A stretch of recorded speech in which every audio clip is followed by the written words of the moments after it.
I'm coming at you from my office today to discuss these two most pivotal chapters, chapters 38 and 39. So chapter 38 focuses on Pip's relationship with Estella, and it sort of goes through a period of multiple meetings with her. So first of all, now that Pip is 21, he can join this gentleman's club called Finches of the Grove, and it's just sort of a rich fraternity that Drummle and Startop are a part of. And remember, Drummle has a lot of money. Herbert doesn't, and yet Pip and Herbert want to be a part of the in crowd, so they belong. And at one of these events, that's where Drummle has started to come on to Estella. And this has all been foreshadowed in the imagery. You might remember the spiders on Miss Havisham's cake, the blotchy, sprawly spiders from chapter 11, and then Jaggers calling Drummle the spider, the blotchy, sprawly, sulky fellow. And when Pip goes over to Miss Havisham's with Estella, the spiders are there crawling on the cloth. So all this spider imagery is foreshadowing that Drummle and Estella are going to start seeing each other. Before I get into that altercation that happens toward the end of the chapter, Pip, as I said, goes over to Miss Havisham's, and they're seated by the fire. Remember, Miss Havisham is characterized by fire and all the candles that are around her. And Estella is cold. She's warned Pip many times, and she warns him again on page 320, will you never take warning of me? And she has this cold, careless smile that chills Pip, and yet he still pursues her. And so she turns cold to Miss Havisham. And Miss Havisham's overdoing it with the physical affection, and Estella just sort of pulls away. And Miss Havisham freaks out. She says, what? Are you tired of me? And she says, speak the truth, you ingrate. And she's banging her stick on the floor. Are you tired of me? And Estella says, oh, I'm just a little tired of myself. And she's got this perfect statue-like composure, this cool indifference. And Miss Havisham screams at her, you stock and stone, you cold, cold heart. And Estella says, well, who taught me to be cold? So Miss Havisham has realized she's created a monster. And not only is Estella cold toward men, but she's cold toward everyone. And Miss Havisham says, I've given you love. And Estella says, you haven't. And she says, I have not. Estella says, mother by adoption. Mother by adoption, I have said I owe everything to you. All I possess is freely yours. That's really cold of Estella to point out that she's only her mother by adoption. And so Miss Havisham, in her fiery way, so proud, so hard, but to be proud and hard to me. I think this breaks Miss Havisham's heart a little bit again, to have this girl that she's raised turn on her.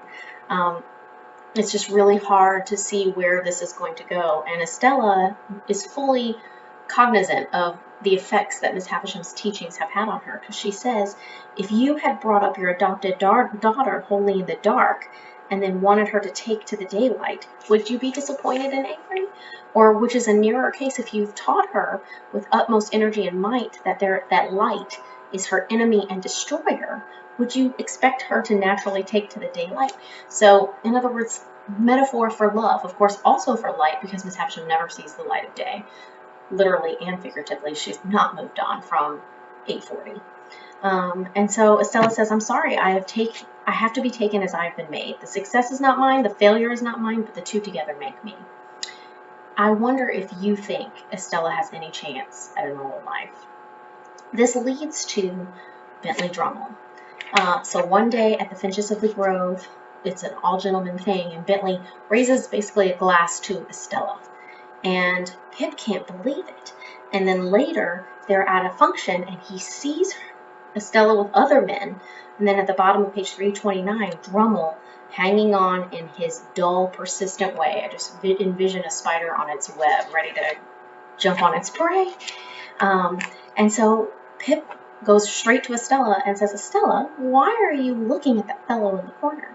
And in fact, I'm going to let this movie scene speak for itself. Pip, will you never take warning? How can you do it, Estella? What? Give your affections to that man. All sorts of ugly creatures hover about a lighted candle. Can the candle help it? No, but you can. Perhaps. If I cared. But you must care. To encourage a man as despised, as unworthy and boorish as Bentley Drummle. And this is a man who has nothing to recommend him except money. Don't let it affect you so. I can't help it. And to give that man the looks and smiles you never give to me. Do you want me to deceive you? To deceive him? Yes. Yes. Him and many, many other men. All men. All men but you. So as you can see, Estella seems to be protecting Pip in some ways. She doesn't want to lead him on, although she inevitably has and does.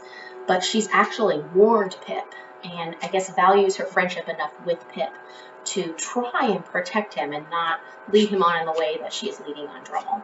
But the only reason that Estella would ever be interested in a brute like Drummle is because he has money. So the last little paragraph of chapter 38 may have been confusing, but it's an allusion to Sisyphus pushing the rock up and up the hill, and then it all seems to have come crashing down, because chapter 39 is where we learn who the benefactor is, and it is not Miss Havisham. It is the convict. So Pip has now fast-forwarded 2 years. He's 23. He doesn't live in Barnard's Inn anymore. He lives in a place called Temple, and it's right along the Thames River, and he's in the penthouse with Herbert. Herbert's ship insurance company is taking off, so he has gone to study abroad, and Pip is by himself. So Herbert is in Marseille, which is a city in France. And so Pip is all alone on this night. And notice the objective correlative in like the third paragraph of the chapter. It was wretched weather, stormy and wet, and mud, mud, mud in all the streets. So water imagery parallels convict number 1. And here he comes. And even Pip's new lodging is characterized as a lighthouse. It's almost like ushering him in. And this means convict has escaped from life imprisonment. And if he gets caught, he will be sent for death. Let's go ahead and watch a movie clip.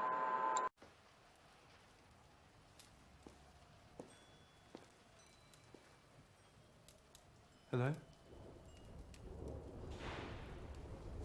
Herbert? You're back early? Who's there?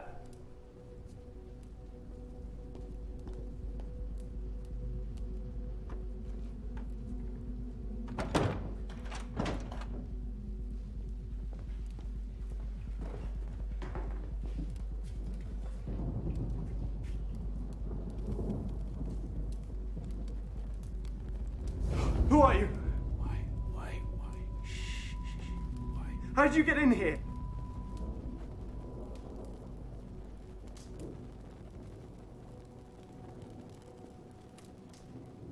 Good God.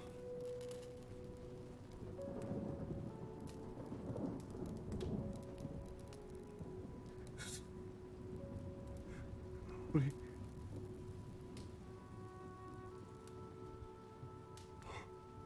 You acted noble, my boy.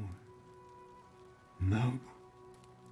And I've never forgotten. Look, if you're grateful for me for what I did as a boy, it's not necessary.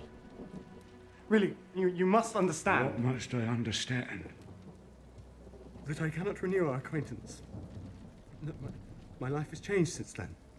I'm glad that you're well and you've repented, but really, you must go. Please? How about a drink first, before I go?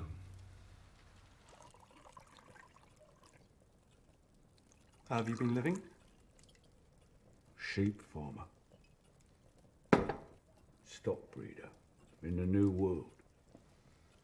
Many 1,000 miles. You've done well? I've done wonderful well.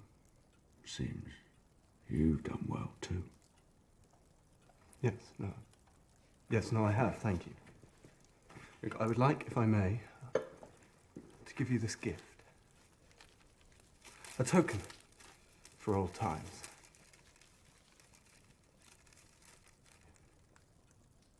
Before you go.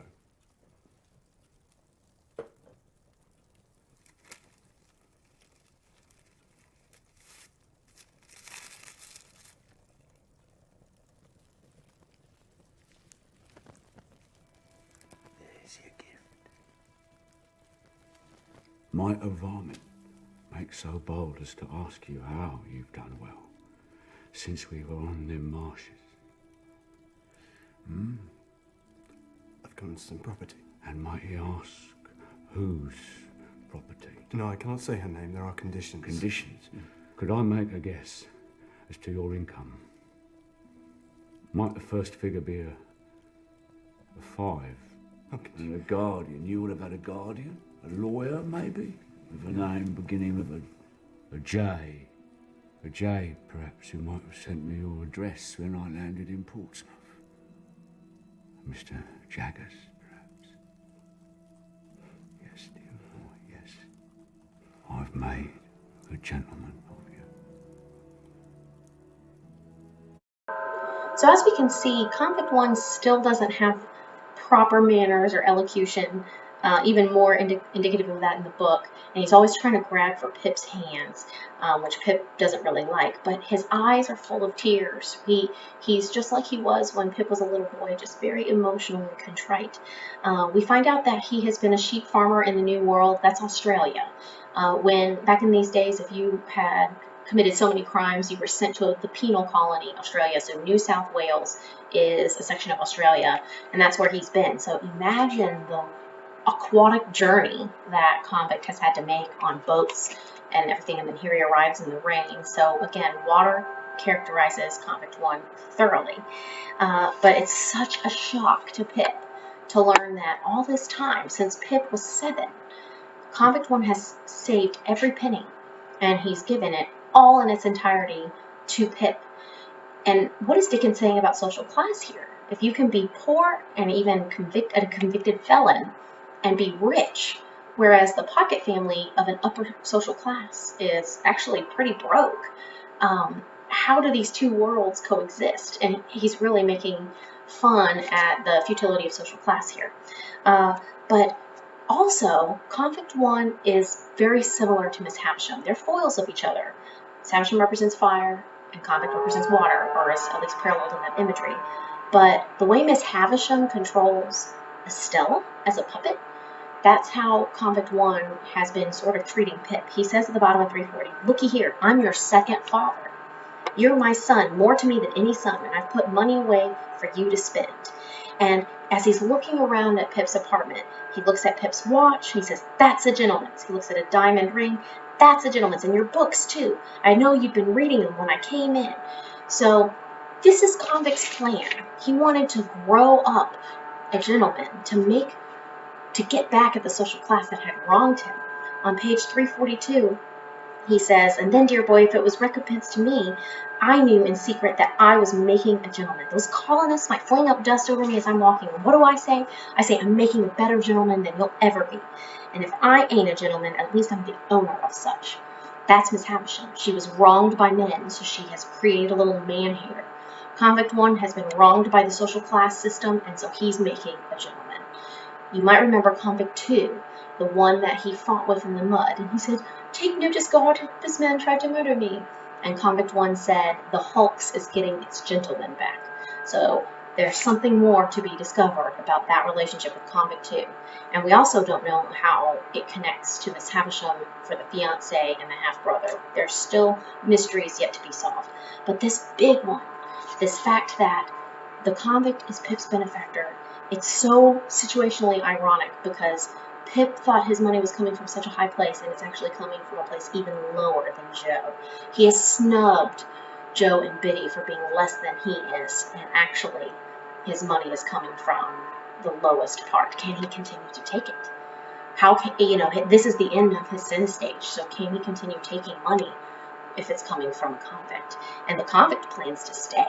So Herbert's not there, but Pip lets him sleep. They were up through the night talking, and he notices that the convict sleeps with this gun, and Pip's a little nervous about it. But it's really all this realization that shatters Pip. At the end of the chapter, he thinks, Miss Havisham's intentions toward me were all a mere dream. Estella was not designed for me. I only suffered in Satie's house as a convenience, a sting for greedy relations. That's true. Somehow Miss Havisham did know about this arrangement. She may have not known who the true benefactor was, but she acted like it was her. And that way, it could make Sarah Pocket jealous. How cruel is that? And he says, those were the first smarts I had. But then, I'm guilty of I knew not what crimes, but he says, I sat there thinking that I had deserted Joe. So Pip's starting to feel guilty about that as well. Maybe he would have been happier if he had just stayed as a blacksmith at the forge and maybe had married Biddy. So that's the end of this section. And we're going to see what happens when Herbert returns in chapter 40. And we'll find out what Convict One's name is and what are they going to do with him, because he can't go out into public. And what's going to happen with Jaggers? He's going to wash his hands of Pip. So keep reading this section, though I hope you found it to be incredible. Bye-bye.